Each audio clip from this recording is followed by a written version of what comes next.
She said that she said yesterday Shaz went to Walmart to get a shirt for herself, for their son. And his Snapchat, the last time he was in Walmart was 6 o'clock. She said she ain't seen him since yesterday.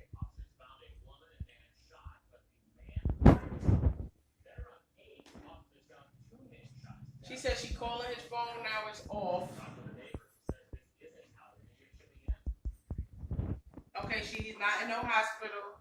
He's Not not in in no jail. jail. So what you think that means? So what do you think? He done ran